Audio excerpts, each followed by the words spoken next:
Shalom, saudara yang kasih Tuhan Yesus Kristus. Bagaimana kabar saudara? Tetap semangat di dalam belajar firman Tuhan? Saya yakin dan percaya saudara tetap merindukan supaya dipenuhi dengan firman dan kebenaran-kebenaran Allah. Saya sangat bersukacita menyampaikan kabar baik ini bahwa mulai hari ini, kita akan belajar tentang kitab Imamat. Ya, setelah Kejadian dan Keluaran, maka Pentatuk atau 5 Taurat yang ketiga adalah Imamat. Nah, Imamat itu berbicara tentang apa? Lalu mengapa harus ada kitab Imamat ini? Nanti akan kita pelajari beberapa pertemuan ke depan. Saya akan percaya saudara akan dengan tekun, serius, dan sungguh-sungguh mempelajari kitab yang luar biasa ini. Sebagian besar banyak orang menghindari untuk belajar kitab Imamat. Tapi sungguhnya kalau kita tekuni belajar ini saudara akan mengerti nanti bagaimana cara menghampiri Tuhan yang benar. Itu semuanya diatur di dalam kitab Imamat ini. Oleh sebab itu, sebelum kita membaca dan belajar, mari kita minta Roh Kudus mengurapi kita. Kita minta Tuhan untuk menjamah kita. Supaya apa saudara? Supaya kita mengerti sungguh-sungguh apa yang Tuhan maksudkan. Kita sembah Dia saudara. Kita agungkan Dia. Kita muliakan nama Tuhan yang dahsyat itu.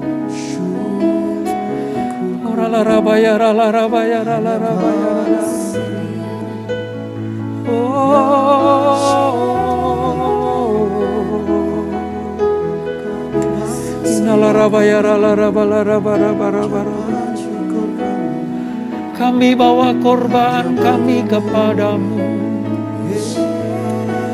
Kami bawa persembahan hidup kami kepadamu. Sebagai persembahan yang hidup, sebagai persembahan yang harum, supaya Engkau dipermuliakan lewat pujian kami, lewat persembahan kami, Tuhan. Ku bawa kepadamu,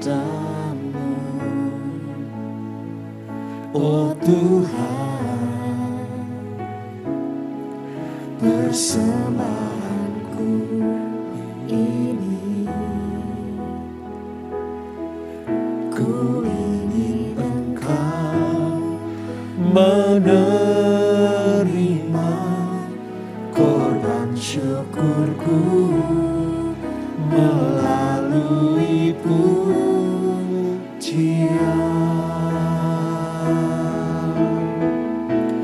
Takkan pernah ku bawa selain yang terbaik, yang harum dan sejati di hadapan tatamu. Yesusku, terimalah korban syukurku ini yang mengalir di hatiku sebagai persembahanku. Ku bawa kepadamu, oh Tuhan, persembahanku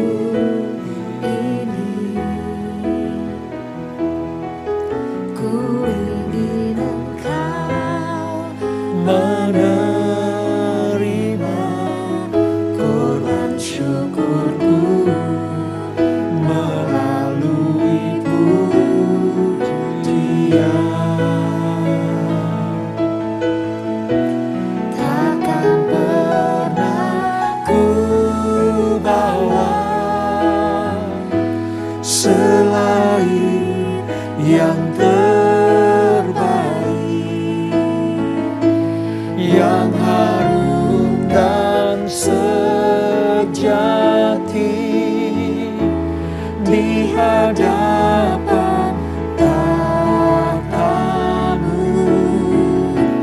Yesusku, terimalah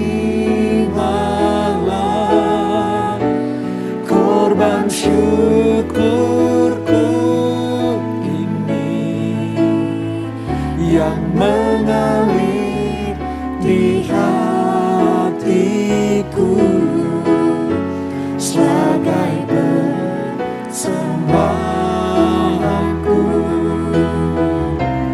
Takkan pernah ku bawa selain yang terbaik, yang harum dan sejati di hadapan tatamu. Yesusku, terimalah korban syukurku ini yang mengalir di hatiku sebagai persembahanku, yang mengalir di hatiku, yang mengalir di hatiku, yang mengalir di hatiku sebagai persembahanku.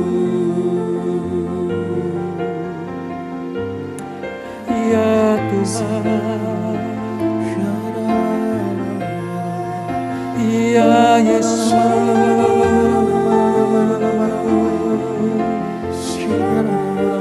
ya Roh Kudus, ini persembahan kami, ini korban syukur kami Tuhan. Biar menjadi dupa yang harum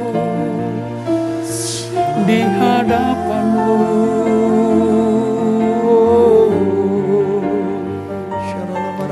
Terima kasih Tuhan, terima kasih.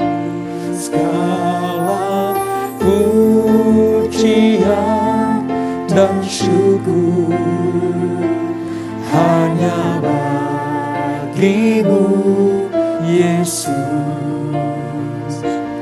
Dengan apakah ku balas kasih-Mu? Segala hormat kemuliaan hanya layak bagi-Mu. Ku sembah Yesus seumur hidupku. Ya Tuhan, segala pujian dan syukur hanya bagi-Mu Yesus. Dengan apakah ku balas kasih-Mu? Segala hormat kemuliaan hanya layak bagi-Mu.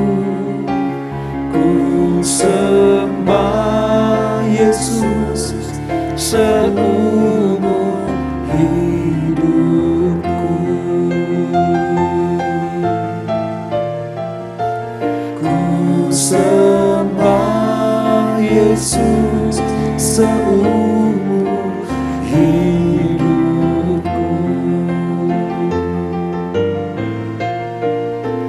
Ku sembah Yesus seumur hidupku.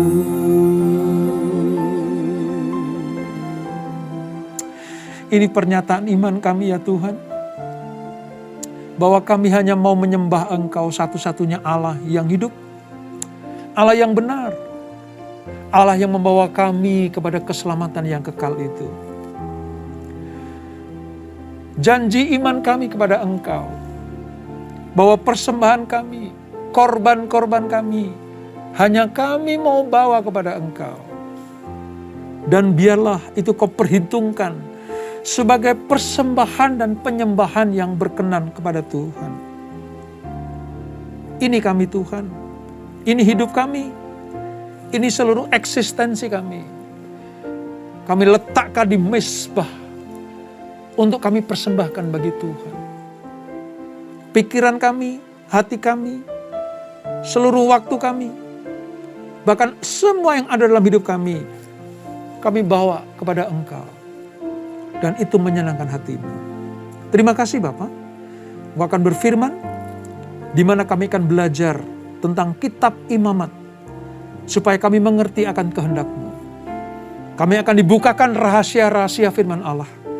Dengan demikian, kami akan melakukan seperti apa yang Tuhan firmankan dan seperti apa yang kami imani. Maka terjadilah hal-hal yang luar biasa yang Tuhan izinkan terjadi dalam hidup kami. Urapi kami Tuhan, urapi hamba-Mu. Di dalam nama Yesus, mari yang siap belajar, sama-sama kita katakan amin. Baik saudara, saudara persiapkan Alkitab saudara. Saudara buka dari Perjanjian Lama halaman 107. Kalau kitab saya, buku saya halaman 107. Di mana kitab Imamat pasal yang pertama akan kita pelajari. Nah saudara, seperti yang saya katakan bahwa kitab Imamat adalah kitab di mana mengajarkan kepada bangsa Israel pada waktu itu, setelah mereka mendapatkan hukum-hukum Allah di Gunung Sinai, lalu mereka mendirikan kemah suci. Kemah suci itu lambang, tempat atau pertemuan antara Tuhan dengan umatnya. Tuhan ada di dalam hadiratnya ketika menghampiri umatnya, dan umatnya merespon dengan datang kepada Tuhan. Maka disitulah terjadi puncak hubungan antara umat perjanjian dengan Tuhan Allahnya, yaitu Allah Abraham, Ishak dan Yakub. Di dalam perjanjian baru adalah Tuhan Yesus Kristus. Nah di dalam kitab Imamat ini mengatur saudara, merinci bagaimana sih menghampiri Allah dengan cara yang benar. Bagaimana sih membawa korban persembahan yang benar. Bagaimana kita dilayakkan Tuhan untuk bertemu dengan Tuhan di dalam hadiratnya. Oleh sebab itu, hal yang pertama yang akan kita pelajari adalah tentang korban-korban yang kita bawa kepada Tuhan. Sebab di dalam persembahan, di dalam mezbah, ada korban yang diletakkan di mezbah. Kalau zaman perjanjian lama dibakar, dalam perjanjian baru korban itu hidup dipersembahkan kepada Tuhan. Oleh sebab itu, dasar dari persembahan kita akan kita ketahui lewat pembelajaran kitab Imamat ini. Mari kita baca saudara. Imamat 1 ayat 1 dan 2. Imamat 1 ayat 1 dan 2. Tentang korban bakaran. Jadi pertemuan pertama ini kita belajar tentang korban bakaran. Demikian firman Tuhan. Ayat 1, Imamat 1. Tuhan memanggil Musa dan berfirman kepadanya dari dalam kemah pertemuan. Ya, tempat di mana Tuhan bertemu dengan umatnya dan umatnya berjumpa dengan Tuhan. Berbicaralah kepada orang Israel, kata Tuhan. Dan katakan kepada mereka, apabila seseorang di antara kamu hendak mempersembahkan persembahan kepada Tuhan, haruslah persembahanmu yang kamu persembahkan itu dari ternak, yakni dari lembu sapi atau kambing domba. Sampai di sini dulu saudara. Sekali lagi, bangsa Israel diajarin bagaimana cara menghampiri Tuhan. Bertemu dengan Tuhan itu seperti apa.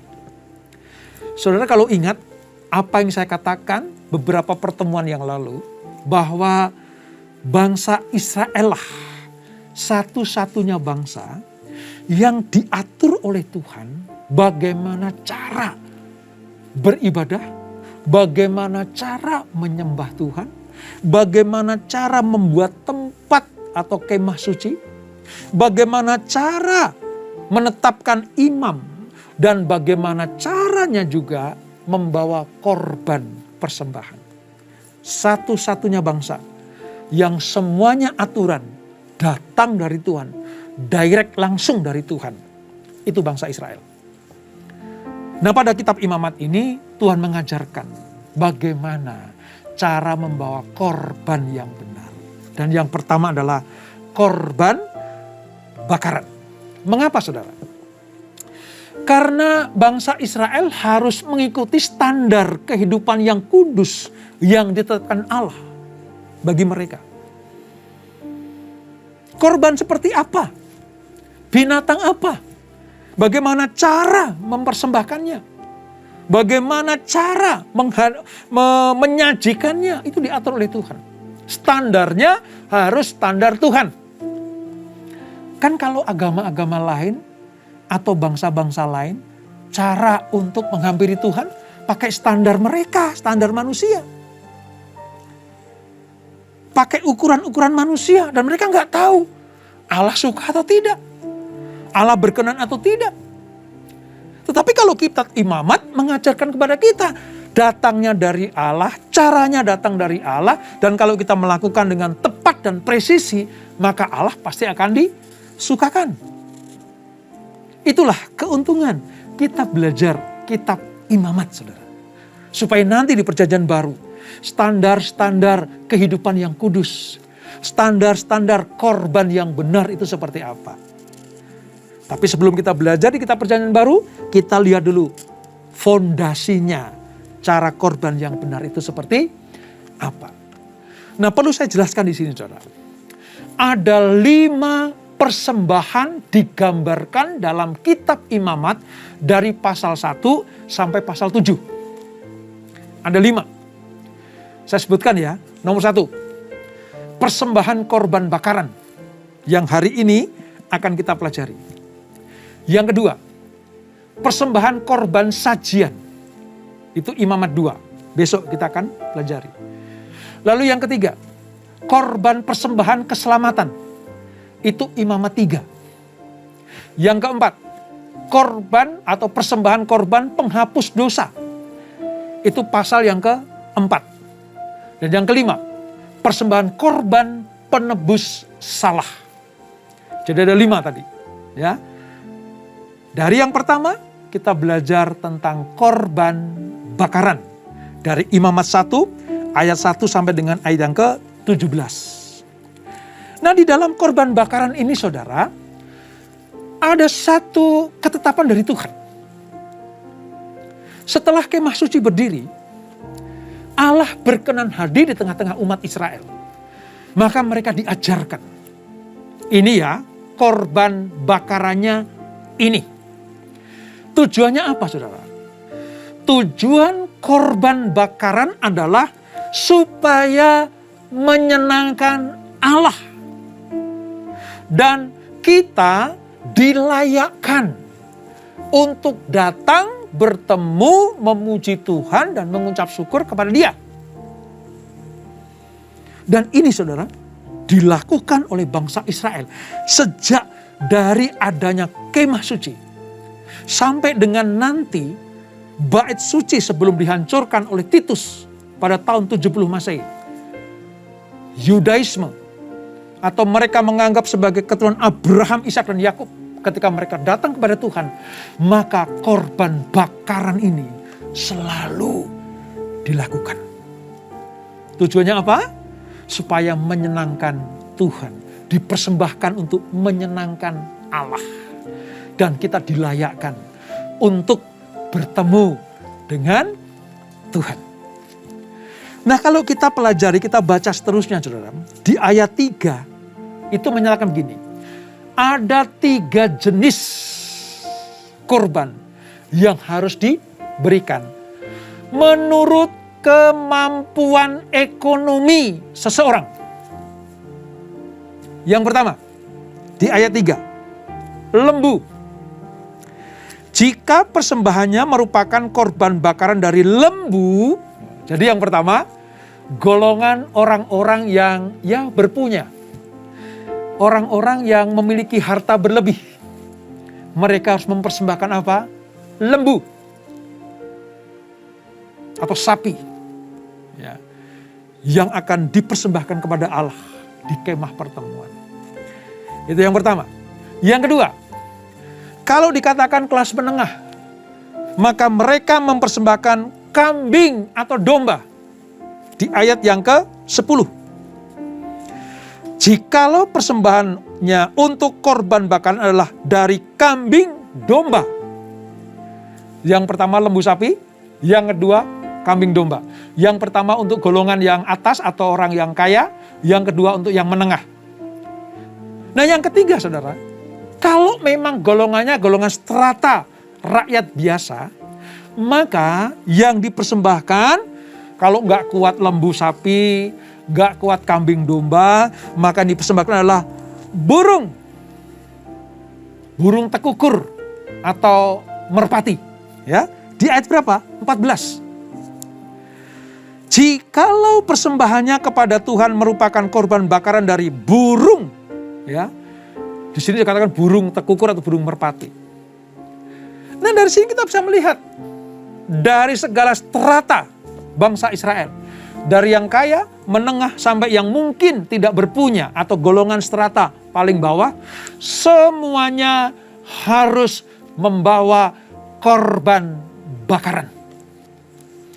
Setiap orang, tidak peduli status sosial ekonominya, dapat mempersembahkan korban kepada Allah.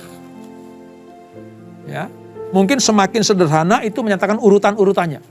Tapi saya mau katakan gini, belas kasihan Allah itu menginginkan agar semua umatnya dapat bersekutu dengan Tuhan. Tanpa ada halangan kondisi ekonomi seperti apapun. Jadi dalam hal ini, saudara, apakah kita orang kaya? Apakah kita setengah kaya? Atau kita dikatakan orang yang ya pas-pasan saja? Setiap menghampiri Allah harus ada korban yang dipersembahkan kepada Allah. Dalam artian, jangan datang kepada Tuhan dengan tangan yang hampa. Ini maksudnya. Sebab apa? Sebab ini yang menyenangkan hati Tuhan. Lihat di ayat yang ke-17. Ya, lihat ayat 17 bagian B bilang gini. Suatu korban api-apian yang baunya menyenangkan bagi Tuhan. Sesuatu yang menyenangkan bagi Tuhan harus ada korban, dibakar, baunya menyenangkan hati Tuhan. Artinya harus ada korban, bukan? Jadi kita tidak ada alasan, wah saya golongan yang ketiga Pak, gak punya apa-apa. Tetap harus ada korban. Saya golongan yang kedua Pak, saya hanya punya ini, silahkan kambing domba. Apalagi yang golongan atas, lembu sapi, itu wajib bagi orang Israel pada waktu itu, saudara. Jadi dalam artian korban bakaran itu adalah korban persembahan yang menyenangkan hati Tuhan. Nah, kata benda persembahan, saudara, itu bahasa Ibraninya sebenarnya korban. Sama seperti kurban, korban. Ya, korban. Ini berkaitan dengan apa? Kata kerja. Jadi kata bendanya korban, kata kerjanya artinya menghampiri. Menghampiri. Untuk apa? Berjumpa. Jadi kalau kita ingin menghampiri Allah dan berjumpa dengan Allah, sarananya, medianya harus ada korban. Ini perjanjian lama. Nanti perjanjian baru, cara menghampiri Allah, cara berjumpa dengan Allah adalah dengan korban juga. Siapa yang jadi korban? Nanti Yesus. Jadi kalau kita percaya kepada Yesus, sesungguhnya kita sedang dibawa kepada Allah, diperdamaikan dengan Allah Bapa. Oleh sebab itu, semua korban di perjanjian lama dalam kitab Imamat ini nanti sebenarnya menggambarkan tentang korban anak domba Allah, yaitu Yesus Kristus. Oleh karena itu saudara, suatu persembahan merupakan suatu pemberian orang percaya atau orang Israel yang dibawa kepada Allah ketika mereka menghampiri Allah. Dan yang lebih penting apa?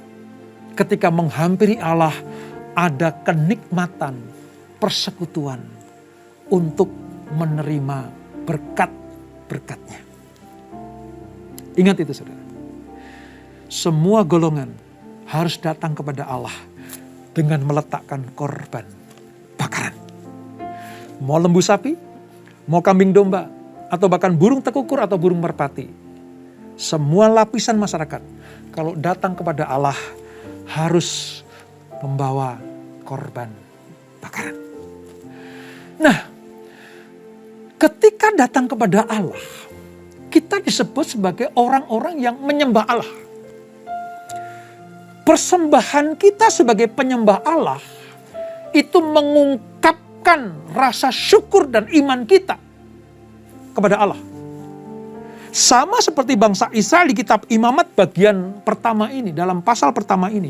Korban bakaran adalah ungkapan rasa syukur rakyat Israel dan imam mereka yang didasari atas iman kepada Allah. Tujuan yang kedua adalah supaya memperbaharui persekutuan dengan Allah. Korban bakaran itu. Dan itu dilakukan setiap saat, setiap hari. Setiap mau ketemu dengan Tuhan harus ada korban bakaran. Sebab apa? Memperbaharui persekutuan dengan Allah. Setiap hari dilakukan. Dan yang ketiga, korban bakaran mengungkapkan, memperdalam penyerahan mereka kepada Tuhan. Sejak mereka berikrar hanya menyembah satu Allah, maka dalam penyembahan mereka ada korban bakaran, itu sedang memperdalam penyerahan hidup mereka kepada Tuhan. Dan yang keempat, dengan korban bakaran, orang Israel minta dilayakkan.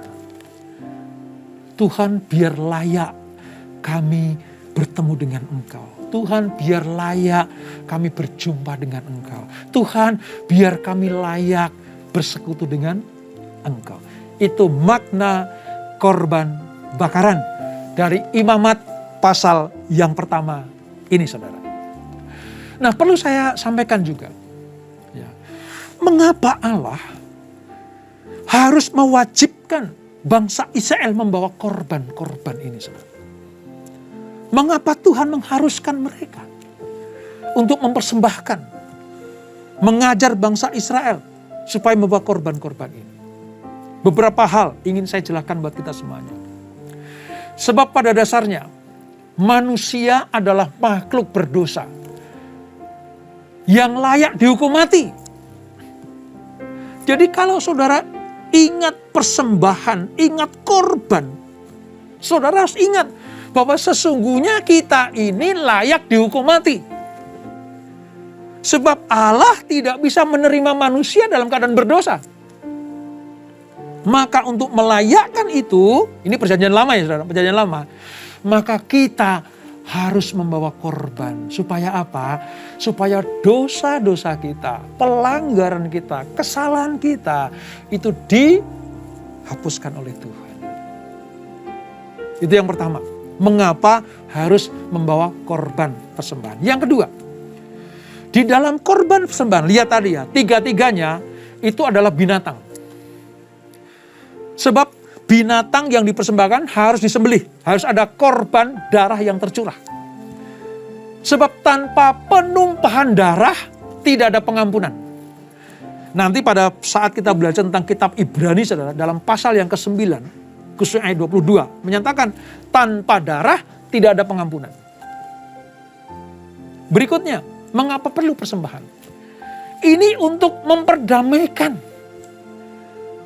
Ya, ada dosa yang kita lakukan, nanti ada pertukaran, ada penggantian. Harusnya kita yang disembelih. Tetapi di situ di korban itu binatang yang disembelih. Itu ada pertukaran tempat antara manusia dengan binatang. Sarananya binatang. Sarananya korban persembahan itu. Lalu berikutnya, lewat persembahan, kekudusan Allah itu harus mengatur dan mengarahkan setiap aspek kehidupan umatnya. Sebab standar Allah kudus. Maka lewat persembahan, ya, kita masih belajar di perjanjian lama ya.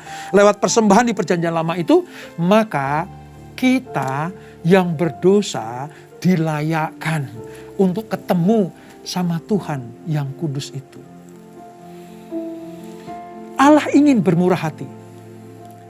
Allah ingin mengampuni anak-anaknya. Dan lebih daripada itu, Allah ingin bersekutu dengan manusia. Khususnya umat perjanjian. Lewat apa? Lewat hubungan yang benar. Kalau Allah kudus, maka yang menghampiri harus kudus. Nah, bagaimana manusia yang dosa ini menjadi kudus? Ya lewat korban persembahan. Di dalam hal ini korban bakaran. Jadi pelajaran kita yang pertama, mari bawa kepada Tuhan hidup kita. Sebab apa yang kita persembahkan kepada Tuhan itu baunya sangat menyenangkan hati Tuhan. Ya. Allah sangat disenangkan kalau anaknya datang membawa korban persembahan. Supaya apa? Supaya kita betul-betul menikmati berkat-berkatnya. Ingat ya, kita masih di kitab Imamat. Jadi apa yang saya gambarkan ini, apa yang dijabarkan dalam kitab Imamat ini, cara menghampiri Allah lewat perjanjian lama, yaitu lewat korban bakaran. Nah, apa implikasinya buat kita, saudara? Apa makna rohani buat kita? Allah pengen, Allah rindu, Allah mau anak-anaknya datang kepada Dia. Anak-anaknya harus datang kepada Tuhan. Sebab Allah ingin menyatakan sesuatu kepada kita. Di mana? Di tempat kudusnya Allah. Di mana? Di baitnya Allah. Siapa bait Allah? Saudara dan saya. Oleh sebab itu, nomor satu, korban yang Tuhan nantikan adalah hidup kita. Sudah gak pakai binatang lagi. Sudah gak pakai sarana yang lain lagi. Lewat Yesus Kristus sudah selesai. Dia anak domba Allah yang mewakili semua jenis korban apapun juga. Makanya siapa yang percaya kepada Yesus, sebenarnya saudara memiliki harta yang luar biasa. Yang dapat kita persembahkan kepada Tuhan. Kalau dulu Yesus mati menggantikan kita, maka Tuhan minta yang sudah digantikan oleh Yesus ini harus dipersembahkan kepada Tuhan. Roma 12 ayat 1 menyatakan, persembahkanlah tubuhmu sebagai persembahan yang hidup, kudus, dan yang berkenan kepada Allah. Itu adalah ibadahmu yang sejati. Dari kitab Imamat pasal yang pertama, bagian korban bakaran ini kita mengerti sekarang. Senangkan hati Tuhan. Senangkan hati Tuhan lewat korban hidupmu.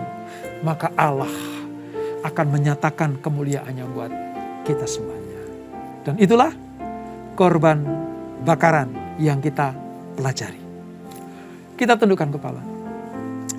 Bapa di surga, terima kasih untuk pelajaran pertama dari kitab Imamat pasal yang pertama ini. Tuhan mengajarkan bagi bangsa Israel setelah mereka selesai membangun kemah suci. Maka apa saja yang harus mereka lakukan? Tuhan mengajarkan kepada bangsa Israel bagaimana cara menghampiri Allah yang benar itu. Mereka diajarkan supaya mereka membawa korban bakaran. Tujuannya untuk menyenangkan hati Tuhan. Kalau Tuhan disenangkan, maka segala apa yang kita perlukan, kita butuhkan. Apa yang menjadi seluruh kebutuhan hidup kita kita yakin Tuhan sediakan buat kita semuanya. Uang keselamatan saja Tuhan berikan, apalagi kehidupan kita sehari-hari. Terima kasih Bapak. Gue juga mengajarkan buat kami semuanya, bahwa tidak ada alasan apapun kondisi ekonomi kami tetap harus membawa korban bakaran kepada Tuhan. Apakah itu lembu sapi, apakah kambing domba, dan apakah burung tekukur atau burung merpati, harus dipersembahkan kepada Tuhan. Jangan datang kepada Tuhan dengan tangan yang hampa. Sebab Allah sudah menebus hidup kita. Yesus sudah mati bagi kami. Maka layaklah kami mempersembahkan yang terbaik bagi Tuhan. Persembahan kami adalah wujud syukur kami kepada Tuhan. Bukan bagaimana cara kami memancing Tuhan supaya memberkati. Bukan itu. Tapi sebagai ungkapan rasa syukur kami kepada Tuhan. Berkati anak-anakmu. Berkati kami semuanya. Berkati keluarga demi keluarga. Berkati suami istri, anak-anak. Masa depan mereka adalah masa depan yang gilang gemilang. Usaha bisnis pekerjaan anakmu diberkati Tuhan. Kesehatan, yang sakit pasti Tuhan akan sembuhkan. Yang berbeban berat Tuhan berikan kelegaan. Yang terikat Tuhan lepaskan. Supaya mereka menjadi umat yang merdeka, yang diberkati Tuhan. Terima kasih Bapak, berkati kami semuanya. Dan kekasih-kekasih Kristus, arahkan hatimu kepada Tuhan. Terimalah berkat kasih anugerah dari Allah Bapa yang berlimpah-limpah. Di dalam Anaknya yang tunggal Tuhan Yesus Kristus. Dan persekutuan yang maha dalam Roh Kudus menyertai kita semuanya. Mulai saat ini sampai Maranatha. Tuhan datang yang kedua kali menjemput kita semuanya. Dibawa masuk dalam rumah Bapa yang kekal. Menikmati kemuliaan kekal sampai selama-lamanya. Yang diberkati, sama-sama kita katakan, amin. Tuhan Yesus memberkati.